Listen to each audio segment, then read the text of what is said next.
এমন তোর মাথা করে সান হচ্ছে। अच्छा ওই মা কিস্তি স্যারে চা খোঁজে। চা দেবো কি দে ঘরে চিনি নাই। শুনছেন স্যার, আমাকে ঘরে চিনি নাই। আমাকে ঘরে এটা থাকলে ওটা থাকে না, ওটা থাকলে এটা থাকে না। তোর মা কিস্তি উঠে কি করে?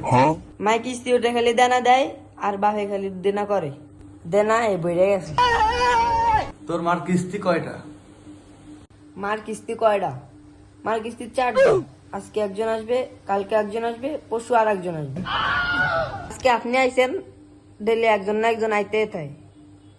এ এত কিস্তি উঠে কি করে? তোর মা মনে হয় সুদে লাগায় না? গত সপ্তাহে টাকা দেন না, এই সপ্তাহে টাকা দেন না, 2 সপ্তাহের টাকা একসাথে ঘুরাইছেন। আমি এত কিছু জানি না, কিস্তি দেন, টাকাটা কিস্তি নয়। 200 টাকা দিলে তো কি হয়েছে? আপনি টাকা দিন, আপনার টাকা মাই খেয়ে পড়াই যেতে নাকি? মা বাড়িতে নেই আমার গেছে গা, তোর কইতে গেছি চল আমরা।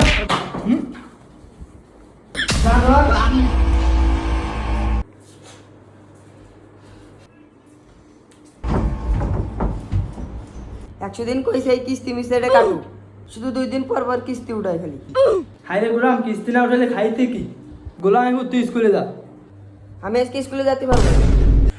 তুই যাইতে না তুই? কইছিলেন আজকে স্কুলে যাবো না, আপনি যাই কিস্তি দেন। আপা আপনার গত সপ্তাহে 2,500, এই সপ্তাহে 2,500, আর সঞ্চয় কত দেবেন দেন। হ্যাঁ তোর আপনি যে কাজে গেছে গা, টাকা তুই যায়নি। সে বাসায় আসলে তার সাথে হিসাব করে আপনাকে ফোন দিব নি। আপা আপনি কি শুরু করছেন?